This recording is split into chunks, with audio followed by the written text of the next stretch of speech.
Uncinetto. I'm Christina, and I'm so glad that you're here with me today. If you're new, welcome in. If you're returning, welcome back. No matter how long you've been here, I always appreciate your time. I think I've said this in a couple of videos. There probably will be a couple more, mainly because I don't know when you're going to see this. I am batch recording in different segments for when I'm going to be away for the month of July. You will still see me in real time in July. I will be doing a couple of lives while I'm away. But in order for the content to stay regular and for the channel to stay on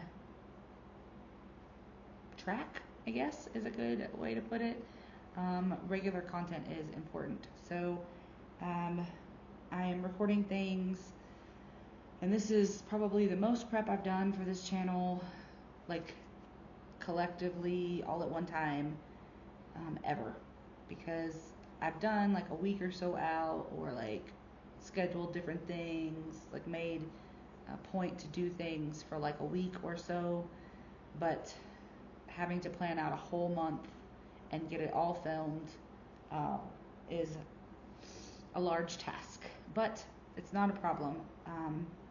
Now that it's summertime, I have a little bit more time to do it, and I am definitely happy that I'm able to provide the content for you all.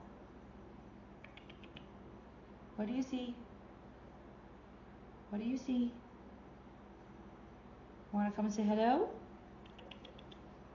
Do you want to come say hello? No, he is. Now that it's nighttime, if you can see, there are some cats that roam around, and he does not like that. So he paces a lot at nighttime and will zoom back and forth between the windows and the doors. Excuse me. To deal with all of the animals. I think he thinks he's chasing them away, but he's really not.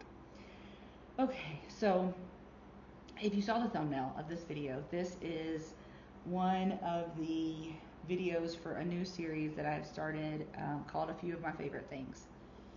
The first one that I did for this video, sorry, I was just seeing what he was doing, was my Monopoly collection. I love Monopoly. I love to play Monopoly. Yes, I know it's a very long game. I love to collect versions of Monopoly, and I will link the playlist for the videos if you want to go back and watch the other one. Even if you're not into board games, just gives you a little insight into me. So there's that. This one's going to be a little bit harder because you can see some of the things that I have here for my collection. This one started in a really bad place. I may cry. You may cry. It may make you angry. But do understand that I'm no longer angry. I was angry. I was very, very angry.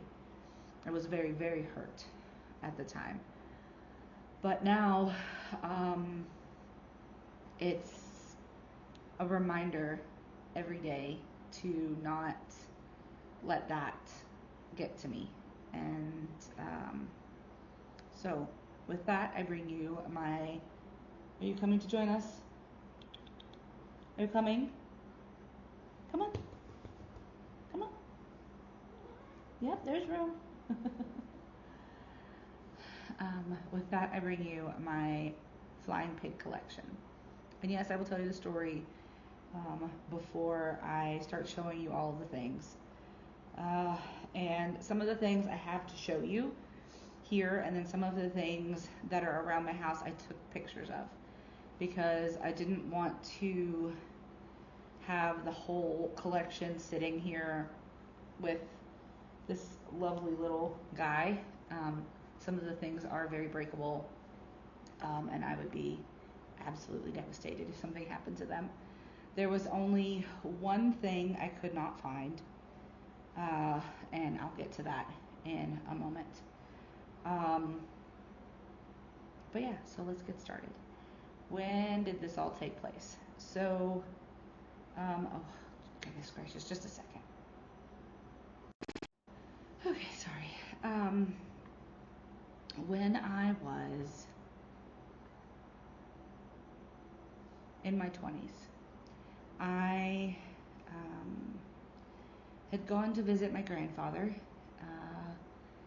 My son and I, we went for a whole month, and it was an amazing time where my son got to visit with my pop, and he got to know him and love him in the same way that I did when I was growing up, and he got to experience being there and seeing the things, so that when I talked about, oh, you remember at Pop's house where they had such and such, all of those things, we got to do that together, and that was wonderful.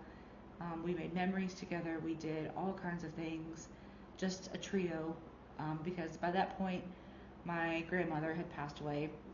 My daughter was not yet born, so it was a very special time. However, my grandfather was getting older, and it was harder and harder for him to do the things that he did with me when I was younger. But they still sat down and watched cartoons at all points of the day. Sorry. I never know if that means he's going to jump that way or attack me. So we got to do things like go to medieval times, which the first time that I ever went, I went with my grandparents. I've gone multiple times since in multiple states, but I did, my very first time was with them. And we got to go to Washington, D.C., where I got to go to the Holocaust Memorial Museum with my grandfather. He was in the Army in World War II, so that was special for all of us. We got to go to the Smithsonian Museums in DC, so many things.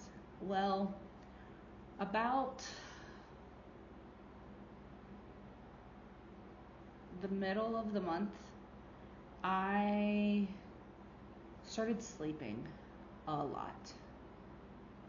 And prior to that, I had been, I'd been lethargic, I'd been tired. I thought it was just, I was teaching, I was off for the summer, but even during the school year, it was harder and harder for me to do things. And then there was this weird knot on my shoulder. Didn't know what it was. It's very squishy. My grandfather said it could be just like some tissue or something. He was like, definitely get it checked when you get home. Okay. And I got home, and school started, and I didn't do anything about it. And then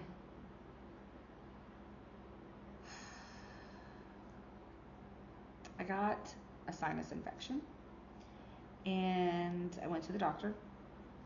Well, the doctor told me I had a sinus infection. They gave me antibiotics. Great, wonderful. They didn't do anything. Gave me another round of antibiotics. Didn't do anything. I was getting worse. And he was like, okay, we're going to try one more. Okay. And this was a general practitioner. So he tried one more antibiotic, and I took it for one day. And when I woke up the next day, I called him and I said, I called the office and I said, I need to be seen now. And they were like, well, we don't. And I was like, no, you don't understand. There's something wrong. I need to be seen now. Like, now. And went in, and the doctor took one look at me and said, I'm going to send you to an ENT, which is also an otolaryngologist, ear, nose, and throat doctor, if you will. And I was like, okay, well, how long will it be for that appointment? He was like, no, you're going to go today. And I said, okay. So I went to the ear, nose, and throat doctor. Man came in, and he went like this to me. And he said, I'll be right back. I said, okay. He comes in with another older gentleman, and the younger gentleman tells the older gentleman, feel her neck. So he then goes like this, and then he tells me to lift up my arms. So I lift up my arms, and he presses, and he said, we'll be right back. And I said, absolutely not. I said, I want to know what's happening now. You are the third doctor who has just went on his merry way. No, thank you. I need to know what's happening.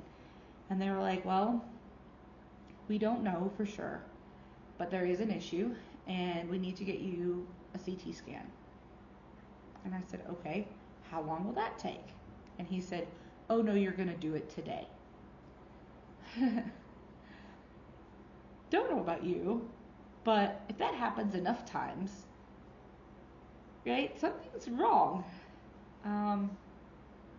And I had the CT scan, and of course, I can't tell you anything when they do the scan because they're the technicians and they're not allowed to. And I go upstairs, and they were like, okay, well, we'll schedule a follow-up appointment, but expect to hear from us within 24 hours. Okay. Got my follow-up appointment, but my follow-up appointment was for like 3 or 4 days away. And I was like, okay, fine, whatever. So that night, this is October. And I went home, and we were in the process of moving at the time. So I was packing and trying to get things together. I get a call, I look at it, it's the doctor's office.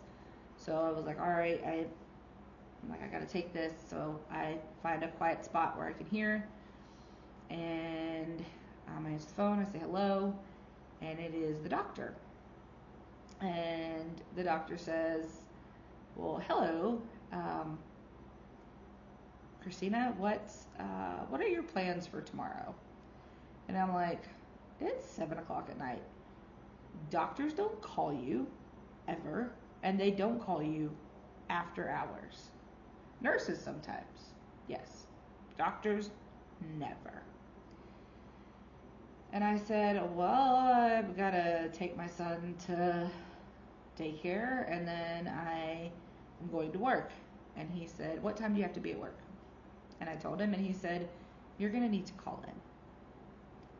I said, okay. He was like, I have an appointment scheduled at Little Rock Hematology Oncology for you at 7:50 a.m.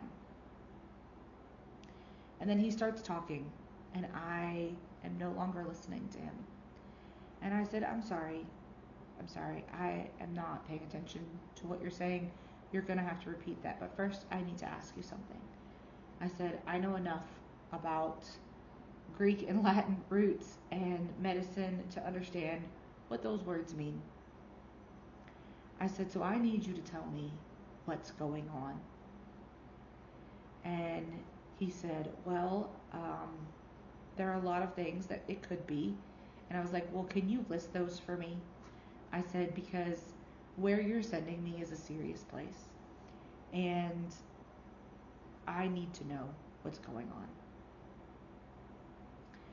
And he said, well, it could be a very large infection, it could be cancer, it could be an autoimmune issue. And I said, okay, right, well, that gives me something. So I on my phone, I send an email to the secretary of the school and tell her that I'm going to have to put in for at least a half day because of the appointment, but I don't know what exactly it's all going to entail, so it could be longer than that. So I go, I get all these tests done. And then they want to do a biopsy. And I'm like, okay, where? And they said, in your neck.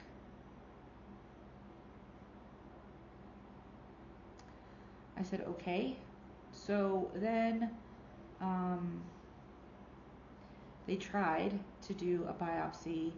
They were successful with the biopsy, but it was a very interesting experience, one I hope to never repeat.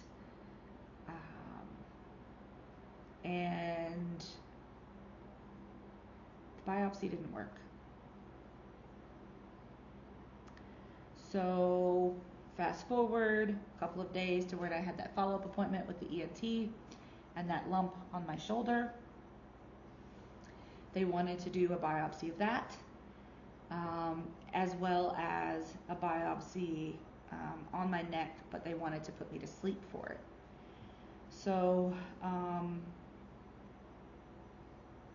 they did the biopsy on my shoulder just with local anesthetic. Again, something I don't ever hope to repeat. It was very scary. I went into shock. It was very cold. It was very, very scary. And then when it came time for the biopsy, where they had to put me to sleep, my mom came up to help, and they did a biopsy on my neck. I don't know if you can see. Oh yeah, right there. That's where they did the biopsy on my neck. Yep. And it was a really vibrant red scar for a long time. So all of that eventually came back, and I was signing the papers on the house that I was buying. It was Halloween of 2004. And I am signing the papers. Everybody's like, congratulations, da da da da, right? I'm 24 years old. I'm buying a house. Like, that's unheard of, right? And walking out to the car. We get in the car, my son and I get a phone call. The results are in, and they want to talk to me about them. So I go into the doctor's office at Little Rock Hematology Oncology, and I am told that I have stage 4 Hodgkin's lymphoma. And they're going to start a treatment plan right away. They're going to do all of this. And I was like, I need information.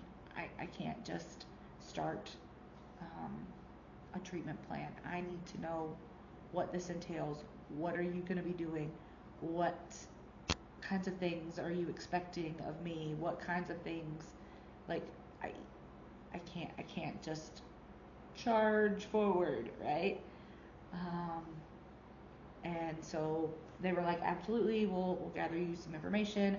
They said, is anybody here with you today? And I said, no one's here with me today. I did not expect this bombshell.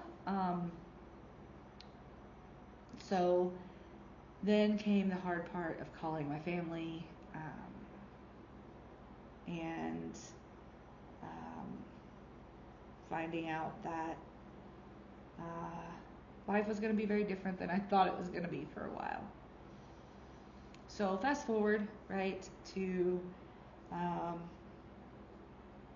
treatment. I'm getting treatment. If you've ever had chemotherapy, you know it's no fun. If you've never had it, be very thankful. I would not wish that on my worst enemy a million times over. Never, ever, ever. But I was sitting in the treatment center, and my mom would come up and sit with me. She would drive up, because she lived a couple hours away. She would drive up, and I would, see my son off, and then we would go to the treatment center, and then she would take care of picking up my son and running any errands that I needed to get done. And then she would be with me for the weekend, and then she would go back home. So this one particular day, there were a lot of people in the treatment center, and there were usually lots of people there, but this was like very, very crowded. And usually beside the chairs where you were getting, where the patients were, there were some, like a stool or a chair or something for someone who was with them to sit. So I was getting all hooked up and everything, and there was nowhere for my mom to sit. And she was like, well, I'm gonna go and I'm gonna, just do the errands and whatnot, and I'll be back. Okay. I mean, by this point, it was old hat. I had my port. They were hooking me up, doing all the things. I'll spare you all the details. And she came back, and again, she asked if there was a chair, and there was a nurse who said to my mom, we're really busy today. There's not really anywhere for you to sit. And she was like, well, I would like to sit with my daughter. I mean, is there, anything? I'll sit on a pillow. I'll sit on the floor. Like, I don't care. I want to sit. I want to sit with my daughter. And this nurse looked at my mother, and he said to her, ma'am, your daughter has stage 4 cancer. She will get better when pigs fly. I couldn't tell if my mother had a stroke, if she was trying not to kill him, a combination of the things. I tried to get up, and my mom literally put her hand on me and pushed me back down. And she said all manner of things to him. It was a sight to behold. From that point on, I had my own private treatment area. I don't know if that was because they felt bad or because no one wanted to hear my mom's mouth. I don't know. But I finished treatment. She got her chair, and she went home after that weekend was over. And then a couple of weeks went by, and she brought me a box the next time that she had come up. So my treatment was every 2 weeks. So she came up, that next time, and she had a box for me, and she said, I want to give this to you. This is from one of my coworkers. And I opened it, and I fell apart, right? I fell apart. Inside of this package was a card that was very, very sweet. um, also very, very personal. And there was a little box with a beautiful glass pig inside, and her name was Penelope. And if you know Pier 1 Imports in the States, it was a store. It's no longer around, but that's where she got it from. And there was a little card in there that talks about miracles and how, this phrase is used, but miracles do happen, and all of that. So that was the very first part of my collection. So with all of that, that was the very first one. So I'm going to talk to you about the rest of them, but they're not in any particular order. But in order to understand the story and why I have all of these things, you need to understand the background. I got through that without crying. That was major. So the next thing that I have is this little hand towel. Now I don't use it. It's just for decoration, but it hangs in one of my bathrooms, and it is a lovely little flying pig hand towel, and it is the brand I think is Patience Brewster, if I remember correctly. The tag, yep, Patience Brewster. And I got this at a flea market thrift store kind of place. It was just hanging there, and I saw it, and I was like, oh nope, you're coming home with me, sweetheart. So I have that. And then I have this picture. Again, I got it at a thrift store. Oh, there's something on it. Oh, that's from where the tag was a long time ago with the price on it. Again, it was from a thrift store kind of place.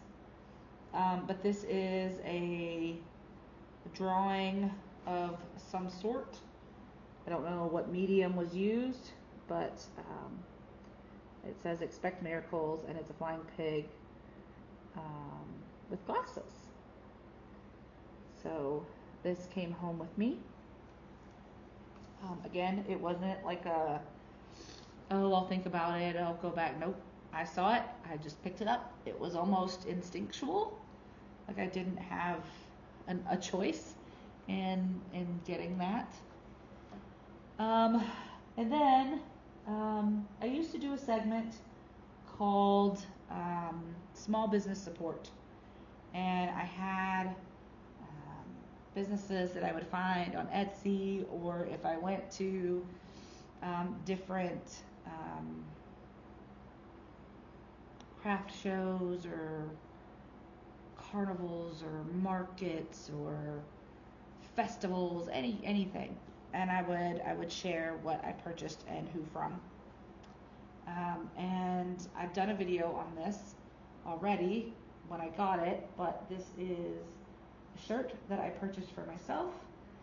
Originally, the designer of the shirt, this was like pink, and then this was some other color, but you could coordinate the colors, you could change them. So I asked for a silver one and the saying in white. So I wear this shirt regularly. I was gonna wear it for the video, but then I thought, no, I will just wait and show it to you all.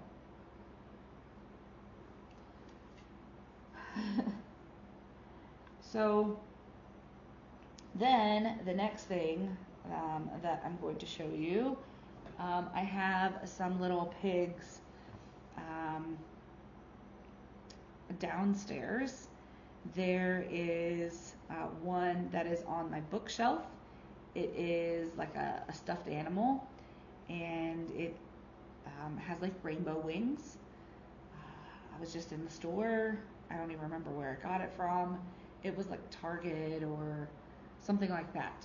I don't remember I mean, it could have been Ross or Burlington Coat Factory or someplace like that, but it wasn't a thrift store. It was like a department store kind of place. And I saw it and I was like, oh, you're coming home with me? And it sits on my bookshelf, just overlooking that area. I also have on my desk in that space it's an ornament, but it's blue, marbled. This was a handmade ornament. So the lady, I got this at a craft fair. The lady made it by dipping the ornament and swirling. I don't know how she did it, but she did it. It was beautiful.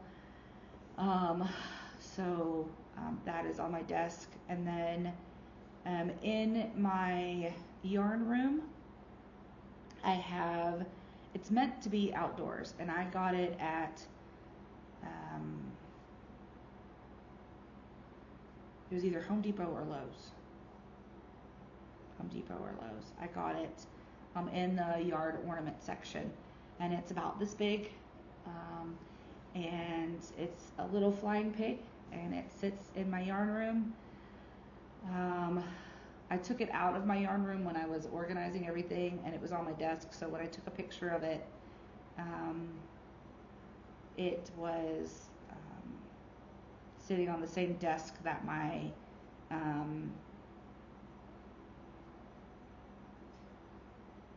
the little blue ornament sits on. And then outside in my backyard, I have one that I got that one at Home Depot for sure. It's very faded, but it is a flying pig. I used to have two of them, but one of them got broken. When in North Carolina, I had two, one in the front yard and one in the backyard. But one of them was damaged. To the point that I couldn't fix it. So I had to get rid of it. And then in my kitchen, so this is the part where we come to things that I was gifted. So all of the other things, so the very first one I was gifted. All of the other things so far I have purchased for myself. But now we're going to get into the part of things that were gifted to me. So in my kitchen, I have a Christmas ornament that was given to me by Amanda at Obsessive Crochet Lady. And it is not more than this big, and it sits in the windowsill of my kitchen. And it has a beautiful silver crown.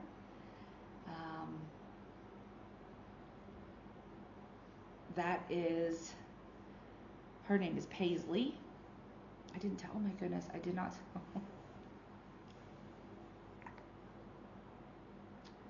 I didn't tell you the names. They all have P names.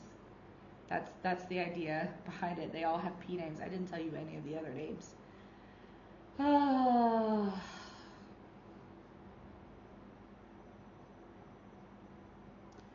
did not tell you any of the other P names. Okay, rewind. So we have Penelope. She was the first one. The one that sits in my on my bookshelf with the rainbow wings. This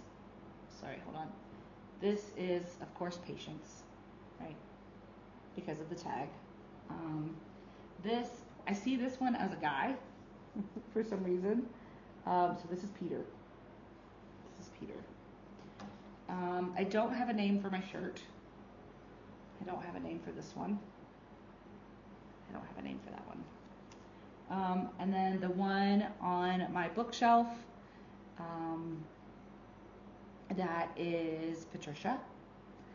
And then the blue marbly one, I named him Philip.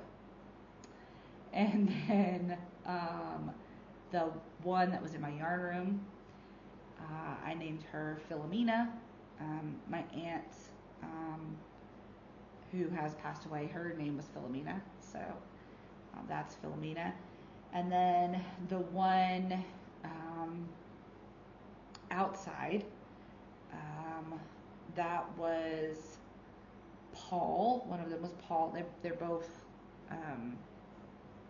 it was the same exact one. So the one in the front yard was Paul, and then the one in the backyard was Patrick. So I have Patrick still, but I don't have Paul anymore. So sorry, those are all the ones that I have so far. And then so Paisley was the one that was in my windowsill. Then I had and I still have it, but I cannot find my keys. I have another set of keys for my car, and on that is a teeny tiny little flying pig that again, Amanda at Obsessive Crochet Lady got for me, and she made it special. She put B and C for Bella Christina, and then the little flying pig, and she sent it to me. While we're on the subject of Amanda, we might as well do all of this. So this is a birthday card that she sent to me this year. This was for my birthday. I'm not going to read you the back of it, but she made this card for me, and she sent it to me. This little guy here does not have a name. And then, still Amanda. This is polpetta, so it means meatball in Italian. And this lovely little lady, I did a live for my Nana's birthday, and let people in the chat name her. So Amanda made this for me out of thread. So it's a cute little piggy. This piggy stays in the living room, along with my picture there with Peter. And then, and again, these are in no particular order. I have Little Miss Petunia. This is Petunia here. And this was given to me by Kay. She does not have a channel. She is a supporter and a viewer, but we are good friends and we do talk outside of YouTube. And she made this for me and sent it to me. She for Christmas one year. She also made my daughter a little gingerbread man with like the icing. Oh, it's so cute. But this was in the box for me, and this is my lovely little Petunia here. And then just recently for my birthday this year, I got this guy. And this guy does not have a name yet. Maybe you guys can help me. But it has to be a P name. So I have Philip, Patrick, Paul, Peter. Those are the P names I've used for boys already. But this doesn't have to be a boy. It could be a girl. But I have Philomena, Paisley, Petunia, Penelope, Polpetta.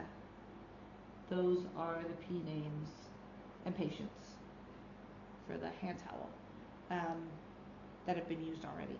So I do not have a name for this little friend here, but Sam over at Memphis Makes sent this to me for my birthday this year. And I think this pattern is called the Cupid Pig, or Cupid Pig, I think.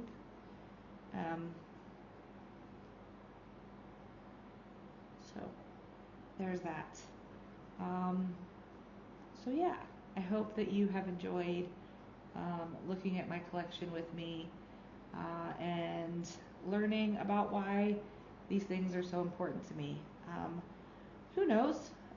My next one may be a tattoo. We'll see. So I am going to leave you with this tiny little one here who also does not have a name. This one was given to me by Yolanda Perkins. She is a subscriber. Let me see if I can't get it to stand up, but it's very tiny. And she sent this to me. I think it was supposed to be for Christmas, but it took a long time to get here. So, but she did send it in a card, and it was very lovely. So, I guess we have two names. We have two that need names. We have these two little friends that need names.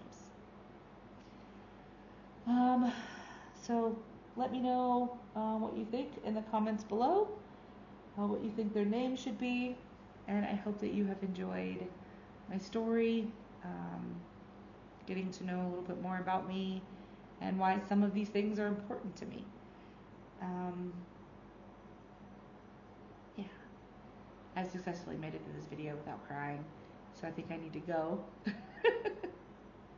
So as always, be well, be safe, and be the change you wish to see in the world, everyone. Ciao bella!